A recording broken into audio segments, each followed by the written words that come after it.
अस्सलामु अलैकुम दोस्तों, मैं अज़हर मलिक। आप हैं मेरे साथ चर्चा करने के लिए इस्लाम के ऊपर। हम तो चर्चा कर रहे थे इस्लाम से कि इस्लाम से आने से पहले अरब का जो कल्चर था वो कैसा था। वहाँ की हमने ट्राइब कल्चर देखा कि वहाँ के लोग ट्राइब कल्चर में कैसे रहते थे, और वहाँ के रूलरशिप के बारे में बात करी, और वहाँ की जो धार्मिक मान्यता है उनके बारे में बात करी। आज हम जो बात करेंगे वो बात करेंगे मोहम्मद सल्लल्लाहु अलैहि वसल्लम की फ़ैमिली के बारे में। यानी कि आप सल्लल्लाहु अलैहि वसल्लम के जन्म से पहले आपकी जो फैमिली है उसका थोड़ा परिचय हो जाना ज़रूरी है, ठीक है। तो उसके बारे में थोड़ा हम जो है इस बारे में थोड़ी बातचीत करेंगे आज। तो सबसे पहले जो हम बात करेंगे कि आप सल्लल्लाहु अलैहि वसल्लम का जो ख़ानदान है वो हाशिम ख़ानदान है। यानी कि आप सल्लल्लाहु अलैहि वसल्लम हाशिम ख़ानदान में पैदा हुए, ठीक है। हाशिम ख़ानदान का जो ताल्लुक़ है वो अब्द मुनाफ से है। यानी कि अगर हम थोड़ा और पीछे चलें तो अगर पीछे चलते हैं तो हम देखते हैं कुसई, ये है कुसई बिन किलाब जो सरदार था कुरैश का, ठीक है। कुसई के दो बेटे हुए, एक हुआ अबुद्दार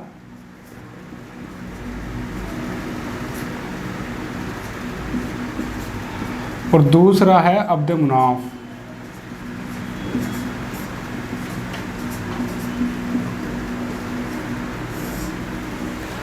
तो कुरैश के दो बेटे हैं, कुसई के दो बेटे हैं, कुसई बिन किलाब के, जो कुरैश का सरदार था। पहला है अबुद्दार और दूसरा है अब्द मुनाफ, ठीक है। तो जब इन कुसई मर गया और कुसई के जो दोनों बेटे जो है अब्द मुनाफ और अबुद्दार थे, तो उन्होंने जो है कुसई की जो वसीयत थी उसी को जो है लागू करके रखा कुसई के मरने के बाद भी। और कुसई के टाइम पर थी ही, क्योंकि वो सरदार था कुरैश का और बहुत मान सम्मान था उसके अंदर, कुरैश के अंदर उसका। तो क्योंकि इसने जो है एक पार्लियामेंट के तौर पे जो है कुरैश को जमाव किया था, कुरैश का दारुन नदवा इसी ने बनवाया था। और जितने भी आसपास के कबीले सब में जो है थोड़ा काम सब में बांट दिया था। तो कुसई जो चाहता था वो चाहता था कि अबुद्दार ही जो है उसका उत्तराधिकारी बने। लेकिन अगर नेतृत्व के तौर पर देखें तो अब्द मुनाफ जो है आगे आ गया था। यानी कि जब आदमी के कोई सरदार के दो लड़के होते हैं तो जो काबिलियत थी सरदार बनने के तौर पे वो थी अब्द मुनाफ की, और जो कुसई जिसे चाहता था वो था अबुद्दार। तो कुसई ने अबुद्दार से कहा था कि तुम फिक्र मत करो, मैं जो है ऐसी वसीयत करके जाऊंगा कि जो है तुम ही जो है उत्तराधिकारी बन के रहोगे। खैर, जब कुसई मर गया तो उसने जो है अबुद्दार को उत्तराधिकारी बनाया और अबुद्दार उत्तराधिकारी रहा। लेकिन जब अब्द मुनाफ और अबुद्दार दोनों ही मर गए तो उसके बाद जो है उनकी जो संतानें थी वो आपस में झगड़ा करने लगी मक्का मदीना के, जो मक्का का जो प्रबंधन था उसको लेकर के, कि कौन कौन से कुछ काम हमें भी दिए जाएं और सारा उत्तराधिकारी का जितना पूरा हक है वो पूरा अबुद्दार पे ना जाए। तो इन्होंने आपस में लड़ाई, इस बात के ऊपर लड़ाई झगड़ा होने लगा। तो लड़ाई झगड़ा होने के चलते चलते जो है फिर उनके आपस में उन्होंने कहा कि ठीक है, लड़ाई झगड़ा करने का कोई फ़ायदा नहीं है, समझौता कर लेते हैं आपस में, ठीक है। तो उनमें से कुछ काम जो है अब्द मुनाफ की औलाद में पास आ गए। अब्द मुनाफ की जो है औलाद है, उनमें है एक हाशिम, उनके जो लड़के हैं अब्द मुनाफ के एक लड़के हैं हाशिम, जिनके नाम पे मोहम्मद सल्लल्लाहु अलैहि वसल्लम ख़ानदान का नाम हाशिम ख़ानदान पड़ा। और एक अब्द शम्स है, एक नौफुल हैं, और कई सारे लड़के इनके थे। तो हाशिम ख़ानदान के जब इनके पास काम आया उसका काबा के प्रबंधन का, तो इन्होंने सबने मिलकर कुरंदाजी करी कि भाई जो काम हमें मिला है काबा के अंदर वो किसके हिस्से में आता है। जब कुरंदाजी करी तो हाशिम ख़ानदान के हिस्से में आया हाजियों को पानी पिलाने का काम और उनके सत्कार का काम, यानी खाना खिलाना, और उनके जो हाजी हज करने के लिए आते हैं उनका जितना भी सारा प्रबंधन है, कहाँ रहेंगे, कैसे रहेंगे और क्या खाएंगे, वो सारा का सारा काम जो है अब बनु हाशिम के हिस्से में आया, ठीक है। तो जो कहाँ से पड़ा यहाँ से, अब हम देखते हैं अब्द मुनाफ की जो औलाद हैं हाशिम,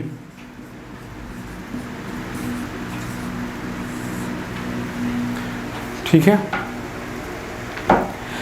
अब जो हाशिम थे ये बहुत मालदार व्यक्ति थे और बहुत जो है हुस्न अखलाक वाले इंसान थे।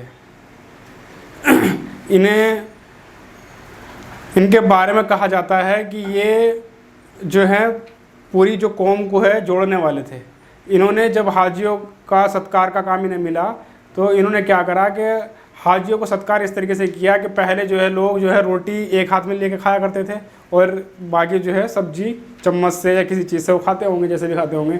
लेकिन इन्होंने क्या करा, सब्जी का शोरबा बनाया और रोटी को तोड़ के इन्होंने सान करके उसे खाना खिलाने का जो है प्रचलन स्टार्ट करा। यानी कि रोटी को तोड़कर शोरबे में सान करके खाना खिलाने का जो है इन्होंने प्रचलन शुरू करा हाशिम ने। तो इसकी जो है बड़ी इनकी ख्याति हुई इस बात से।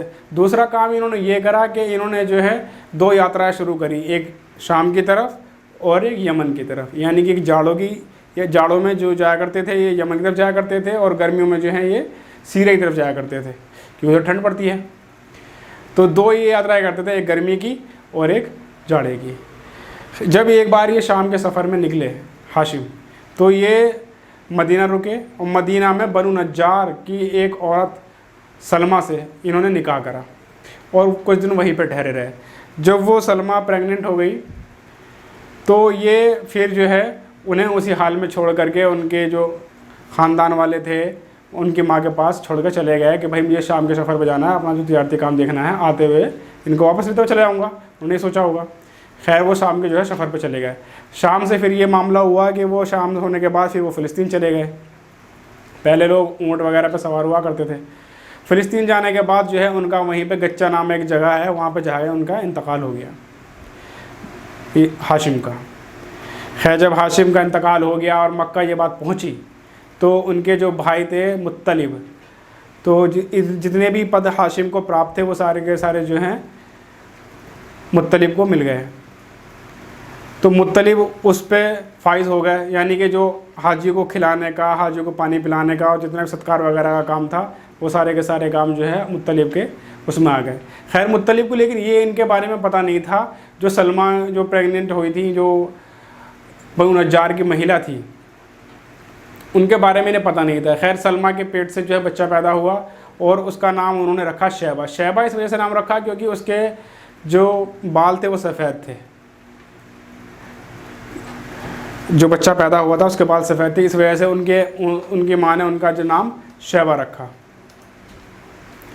शैबा रखने के बाद जब ये 7-8 साल के हो गए और जब मुत्तलिब जो वहाँ पे सरदार बन गए थे मक्का में, उन्हें जब इस बात का पता चला तो ये जो है अपने जो भतीजा था उनका उसे लेने के लिए गए और वहाँ जाके जो है इनकी माँ से कहा कि भाई जो हुकूमत है, जो इनका पापा छोड़ के गए हैं, इनके पापा या अब्बा मान लो, जो छोड़ के गए हैं मक्का के अंदर हुकूमत सरदारी, उसके लिए हम ये ले आ रहे हैं। उस पर जो है उनका ये उत्तराधिकारी हैं अब्दुल मुत्तलिब।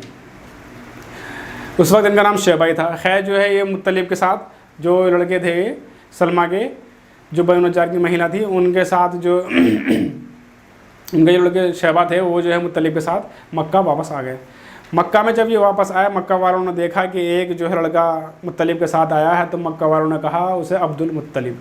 तो जो ये लड़के थे अब्दुल मुत्तलिब, जिनका नाम शैबा था, तो इनका नाम शैबा का नाम वहाँ से जो है अब्दुल मुत्तलिब पड़ गया। इनके चाचा ने कहा अब्दुल मुत्तलिब का मतलब है कि मुत्तलिब का दास। पहले क्योंकि दास प्रथा प्रचलन में थी उस वक्त, तो उन लोगों ने कहा कि ये जो है कोई ग़ुलाम है, कोई दास है जिसे जो है मुत्तलिब जो है शाम के सफ़र से जो है ख़रीद के लाए हैं। लेकिन मुत्तलिब ने कहा कि नहीं नहीं, ये मेरा भतीजा है और जो मेरा बड़ा भाई हाशिम था उसका लड़का है। खैर लेकिन जो चीज़ प्रचलन में एक बार नाम चल गया तो वहाँ पर मक्का में सब लोग उन्हें जो है अब्दुल मुत्तलिब के नाम से ही पुकारते रहे और लास्ट तक इनका नाम जो है अब्दुल मुत्तलिब ही रहा। खैर कुछ दिनों बाद उसके बाद क्या होता है कि यमन के अंदर जब यमन का सफ़र इन्होंने करा इनके चाचा मुत्तलिब ने, तो वहाँ पे जो है इनकी भी मृत्यु हो गई, वहाँ पे इंतकाल हो गया इनके चाचा का, अब्दुल मुत्तलिब के चाचा का। तो जो पद मुत्तलिब के पास थे वो अब्दुल मुत्तलिब के पास आ गए और अब्दुल मुत्तलिब जो है सरदार बन गए पूरे उसके बनु हाशिम ख़ानदान के, जो बनु हाशिम ख़ानदान था। अब जब मुत्तलिब की मृत्यु हो गई तो इनके जो चाचा थे नौफुल मुत्तलिब के, उन्होंने इस चीज़ का फ़ायदा उठाते हुए क्या करा कि उनकी जो है ज़मीन हड़प ली। जो इनका आंगन था, जो ज़मीन थी, उस पर जो है कब्जा कर लिया इनके चाचा नौफुल ने। खैर अब अब्दुल मुत्तलिब ने क्या करा, कुरैश वालों को इकट्ठा करा, कुरैश वालों से मदद मांगी कि भैया हमारी जो है मदद करो इस मामले में, इन्होंने मेरे चाचा ने मेरी ज़मीन हड़प ली।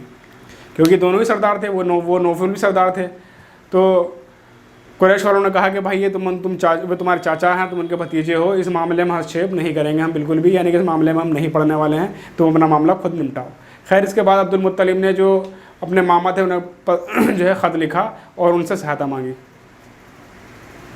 अब्दुल मुत्तलिब ने अपने मामा को ख़त लिखा और उनसे जो है हेल्प मांगी कि भाई ऐसे ऐसे मामला हो गया है, हमारी जो है ज़मीन हमारे चाचा ने हड़प ली है। तो इनके जो मामा थे बनु साद, वो जो है 80 सवार के साथ आ गए। वो भी बनु नज्जार के सरदार थे, बनु नज्जार के सरदार थे। 80 सवार के साथ आए और इनसे मिले और जाके मक्का शरीफ में इनके चाचा नौफल से मिले। नौफल से कहा कि या तो तुम इनकी ज़मीन वापस कर दो, वरना जो है फिर जंग के लिए तैयार हो जाओ और लड़ो। तो नौफल ने कहा ठीक है, मैंने जो है इनकी ज़मीन वापस कर दी। तो हम यहाँ देखते हैं कि यहाँ पे हाशिम के बाद जो पद मिले हैं वो मिले हैं मुत्तलिब को, मुत्तलिब। और मुत्तलिब के बाद जो पद मिले हैं वो मिले हैं अब्दुल मुत्तलिब को। अब्दुल मुत्तलिब जो है ये मोहम्मद सल्लल्लाहु अलैहि वसल्लम के दादा हैं।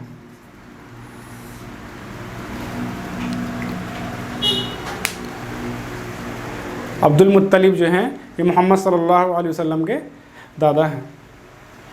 इनका जो जन्म हुआ है वो 597 ईस्वी, सॉरी 497 ईस्वी, 497 से 578 ईस्वी, 497 टू 578 ईस्वी।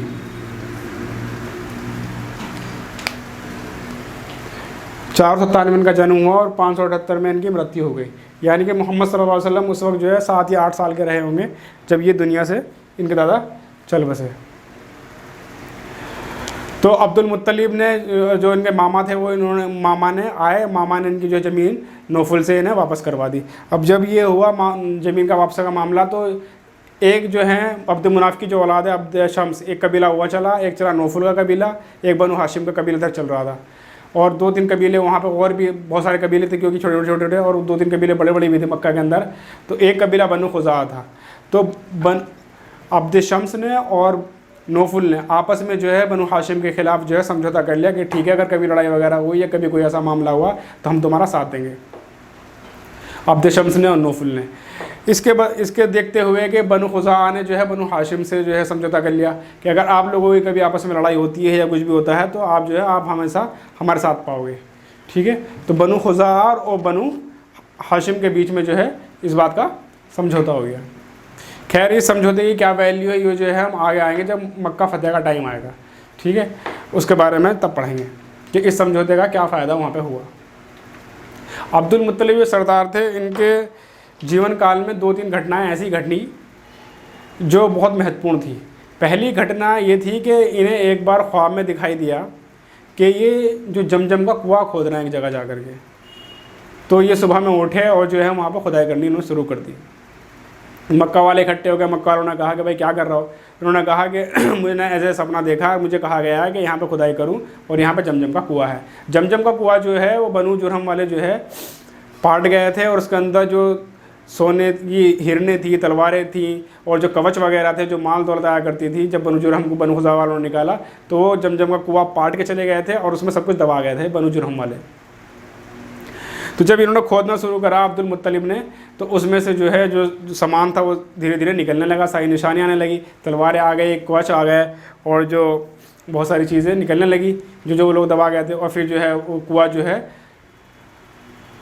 खोदते खोदते जब आधे में खोदे तो जो है कुरैश वाले आपस में लड़ पड़े। उन्होंने देखा कि यार ये तो बहुत बढ़िया काम है, इसमें तो जो है हम भी शरीक होने चाहिए, हम लोग भी इसके अंदर जो है शिरकत करने चाहिए। तो उन्होंने क्या किया कि उन्होंने कहा अब्दुल मुत्तलिब से कि भाई ऐसा है कि हमें भी शरीक कर लो। अब्दुल मुत्तलिब ने कहा नहीं, इसमें तो मैं ही जो है मुख्य रूप से जो है शामिल हुआ हूँ और मुझे ही इसमें जो है नियुक्त किया गया है, इसलिए ये काम मैं आपस में बांट नहीं सकता।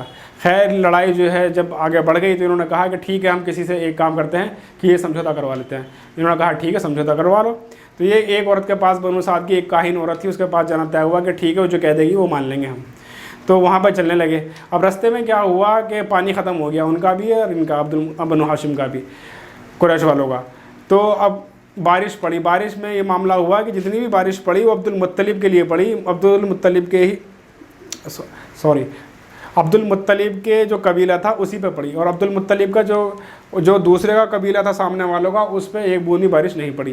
तो अब जब ये मुआज़ा उन्होंने देखा, ये चमत्कार, तो उन्होंने समझ गया कि ये जो काम है खुदाई उदाई का वो जो है वो इसके साथ ख़ास है, अब्दुल मुत्तलिब के साथ, इसमें हमें नहीं पढ़ना चाहिए। और वो लोग जो है ना वहाँ तक गए ही नहीं और वहाँ से पलट के वापस आ गए कि ठीक है भाई तुम ही खुदाई वगैरह कर लो। खैर जितने भी सामान निकला, तलवारें वगैरह निकली, सोने वोने की जो हिरने निकली, वो सब जो है अब्दुल मुत्तलिब ने खाना काबा के दरवाजे पर लगा दी। और खाना काबा के जो दरवाजे पे उन्होंने लगा दिए, और जो कुआं था उसको पूरा खोद के वहाँ से पानी वहाँ पे स्टार्ट हो गया, पानी निकलने लगा। लेकिन जब वो लौट के आ रहे थे वहाँ से जहाँ बारिश पड़ी थी, और जब ये चमत्कार हुआ था, तो अब्दुल मुत्तलिब ने एक मन्नत मांगी थी। उन्होंने कहा था कि यार मेरे साथ ऐसा मामला हो गया कि पूरी की पूरी कौम ने मुझे सरदार की तरीके से चुन लिया फिर से। तो उन्होंने कहा कि अगर जब मेरे बेटे इस लायक हो जाएंगे, मतलब बड़े हो जाएंगे, इस लायक हो जाएंगे, सियाने जिसे बोलते हैं, बालिग हो जाएंगे, तो मैं उनमें से एक को जो है कुर्बान करूँगा मक्का के करीब। मतलब ये बड़ा अजीब सा मामला है कि उन्होंने जो है आदमी को ही कुर्बान करने की, इंसान को ही कुर्बान करने की ठान ली कि ठीक है मैं अपने बच्चों को ही जो है कुर्बानी दे दूँगा, बलि दे दूँगा उसकी। खैर जब इनके जो है 10 बेटे हुए अब्दुल मुत्तलिब के, और 10 बेटों में जो है इनके लड़के थे अब्दुल्ला, जो इन्हें बहुत ज़्यादा प्यार थे और मोहब्बत ही बहुत ज़्यादा किया करते थे। तो उसमें मामला ये हुआ कि और अबू तालिब हैं और अबू लहब हैं, ये जो हैं इनके लड़के हैं, और कई सारे नाम हैं वो हम आगे भी लिखेंगे थोड़ी देर में। तो जब अब्दुल्ला जो है इन्हें सबसे ज़्यादा प्यारे थे, और अब्दुल्ला ही जो है मोहम्मद सल्लल्लाहु अलैहि वसल्लम के जो है फादर हैं। तो अब्दुल्ला को जब इन्होंने आपस में कहा, अपने जब लड़के बड़े हो गए तो इन्होंने कहा कि ठीक है मैंने जो है ये मन्नत मांगी थी। इन लड़कों ने कहा ठीक है, जब मन्नत मांगी थी भाई पूरी करो। तो इन्होंने जो है कुरानदाजी करी 10 बेटों के बीच में, 10 बेटों में जो है अब्दुल्ला का नाम आया। खैर अब्दुल्ला से बहुत ज़्यादा मोहब्बत करते थे, तो इन्होंने फिर क्या करा, फिर दोबारा कुरा डाला। इन्होंने कहा कि या तो अब्दुल्ला या फिर 100 ऊँट, यानी कि या तो अब्दुल्ला या फिर 100 ऊँट। तो जब कुरानदाजी करी तो वो 100 ऊँट पे निकल आया, यानी कि 100 ऊँट का जो मामला था वो 100 ऊँट को उन्होंने जिबा करवा दिया, और जो है अब्दुल्ला को जिबा नहीं किया, मतलब बदले में 100 ऊँट को जिबा कर दिया जब उन्होंने दोबारा कुरानदाजी निकाली थी उसके बारे में, ऊँट के बीच में और अब्दुल्ला के बीच में। तो ये तो हो गया इनका मामला। तो इसलिए मोहम्मद सल्लल्लाहु अलैहि वसल्लम कहा करते थे कि मैं 2 जिबही की ख़ानदान में से हूँ, वंश में से हूँ। एक तो इस्माइल अलैहिस्सलाम जो इब्राहीम अलैहिस्सलाम ले गए थे जिबा करने के लिए, और दूसरा ये अब्दुल मुत्तलिब जो अब्दुल्ला को ले गए थे जिबा करने के लिए। तो ये तो अब्दुल मुत्तलिब। दूसरी जो घटना है अब्दुल मुत्तलिब के टाइम पे वो है हाथी वाली घटना। हाथी वाली घटना क्या है कि जो इथोपियन से अबराहा नाम का जनरल आया था और उसने यमन पे कब्जा कर लिया था। यमन के अंदर सना में उनने एक चर्च बनवाया, बहुत बड़ा चर्च। इस मकसद से बनवाया था कि लोग जो हैं जो खाना काबा है, मक्का है, उसकी बड़ी इज़्ज़त करते थे, उसका तवाफ़ करते थे, दूर दूर से लोग आते थे, इसलिए कुरैश वालों की चौधराहट बहुत ज़्यादा चलती थी। तो अबराहा ने यही सोच के चर्च बनवाया कि जो है खाना काबा को जो है, खाना काबा से जो लोग आते हैं, खाना काबा के लिए जो लोग आते हैं, वो जो है यहाँ भी आके चर्च के पास भी जो है तवाफ़ करें, और मेन जो है चर्च को ही वैल्यू दें। तो इससे जो है उसका जो पद है वो थोड़ा बढ़ेगा, उसकी जो थोड़ी वैल्यू है वो है थोड़ी बढ़ जाएगी। इस हिसाब से जो है उसने वहाँ पे चर्च बनवाया था अबराहा ने। लेकिन क्या हुआ कि कुरैश वालों में जब किसी को पता चला, किनाना वालों में से, तो उन्हें गुस्सा आया। उन्होंने लगाया हमारा धंधा जो है चौपट हो जाएगा, क्योंकि वो बाजार लगाया करते थे वहाँ पे जब हाजी लोग आया करते थे, और जो उन्हें कमाई हुआ करती थी, और फिर उनकी चौधराहट भी चला करती थी, इससे उन्हें नुकसान था। तो ये वहाँ चर्च में गए, और चर्च में जा कर के जो है तोड़ फोड़ थोड़ी उन्होंने कर दी वहाँ पे चर्च के अंदर। इस बात से जो है अबराहा को गुस्सा बहुत आया, और अबराहा जो है अपनी सेना लेकर के उस वक्त खाना काबा पे कि अब जो है मैं खाना काबा को ही जो है ख़त्म कर दूँगा, तोड़ दूँगा, मैं नाम निशान मिटा दूँगा उसका, क्या उसका तवाफ़ ही नहीं होने का। तवाफ़ जो हुआ, जो मैं चर्च बनाया, केवल उसी का होगा। खैर ये वहाँ पर पहुँचा, लेकिन वहाँ पर पहुँचने से पहले ही जो है इस पर जो है अल्लाह ताला ने एक चिड़ियों का अजाब भेज दिया। जो चिड़िया क्या करती थी कि हाथ में कंकरी लिया, उसमें उसके दोनों पैरों में कंकरी होती थी और चोंच में कंकरी होती थी, वे ऊपर जाती थी और नीचे फेंकती थी। और इन कंकरियों को फेंकने से पूरी की जो उसकी फ़ौज थी अबराहा की पूरी जो है तबाह व बर्बाद हो गई। यानी कि सब में भगदड़ मच गई, क्योंकि सबको नहीं लग रही थी, लेकिन जैसे जैसे लग रही थी वो बड़ा परेशान हो जा रहा था। इसका जो है तज़किरा अल्लाह ताला ने सूरह फील में भी किया है। उसमें जो आम के बारे में सूरह अलम तरा कैफ़ फ़अल रब्बुका बिअस्हाबिल फ़ील, उसमें इसका पूरा जो है तज़किरा किया गया है। खैर जो है अबरहा जो वहाँ से जब इस पे अजाब आया अल्लाह ताला का, और अल्लाह ताला ने इस पे जो है चिड़ियों वाला अजाब भेजा, तो ये वहाँ से लौट आया, और वहाँ से लौट के आने के बाद सना के अंदर जो है इसकी जो है मौत हो गई अबरहा की। फिर अबरहा के जो अधिकारी थे, जो उस उत्तराधिकारी थे, उनका जो है शासन वहाँ पे आ गया। तो इसका जो है फ़ारस वालों ने बहुत फ़ायदा उठाया, क्योंकि इथोपियंस जो है ये रोमियो के सतर उसमें रहते थे समर्थन में, यानी जो रोमन एम्पायर था ये उनके दोस्त रहा करते थे, और फ़ारसी जो पर्शियन एम्पायर था ये इस चीज़ को देखा करते थे और इनके दोस्त बने रखा करते थे। जब इस बात का पता चला, इस मोज़े का पता चला, इस चमत्कार का पता चला कि ऐसे ऐसा मामला हुआ है इनके साथ, तो फ़ारस वालों ने इसका फ़ायदा उठाया और यमन पर जो है अपना कब्जा कर लिया, और यमन को जो है फिर अपना एक प्रांत बना लिया उन्होंने, पर्शियन एम्पायर वालों ने, और वहाँ से अपना व्यापार शुरू कर दिया, और ने जो है खदेड़ दिया जो इसके लड़के थे अबरहा के, और वहाँ पे जो है पर्शियन एम्पायर वालों ने अपना जो गवर्नर नियुक्त कर दिया। लास्ट में जाके जो है जब वहाँ पे इस्लाम पहुँचा है तो ये पर्शियन एम्पायर वालों का गवर्नर ही वहाँ पे था। उस वक्त जो है हाल से किसरा नौशेरवा जो है, जो किसरा नौशेरवा जो पर्शियन एम्पायर का शासक था, हाँ आई थिंक किसरा नौशेरवा ही था। खैर, तो हम जो बात कर रहे थे वो ये कह रहे थे कि हाँ ये सना से लौट आया अबरहा और इसकी जो है मौत वगैरह हो गई। तो ये मुआज़ा जो जब अबू तालिब के टाइम पे हुआ, तो अबू तालिब की इसमें भी जो है बहुत जो है ख्याति बढ़ी, क्योंकि उस वक्त ये सरदार थे, और जब सरदार होने के नाते जब इन लोगों ने देखा कि यार इनका ये देखिया हैं, ये प्रबंधक हैं, उसके बाद ऐसी सी घटना घट रही है, तो लोग जो है इन्हें ज़्यादा तवज्जो देने लगे और ज़्यादा मानने लगे। खैर अब्दुल मुत्तलिब जो हैं, अब्दुल मुत्तलिब का जो मृत्यु हुई है वो 578 ईस्वी में हुई है, 578 ईस्वी में। और जो इनके बेटे थे अब्दुल्ला, जब वो बड़े हो गए तो इन्होंने आमना, हज़रत आमना से इनका जो है निकाह करा दिया। हज़रत आमना जो है बनु जोहरा के सरदार की लड़की थी कुरैश कबीले से ही, तो कुरैश कबीले में ही ब्याह करके अब्दुल्ला के पास आ गई है।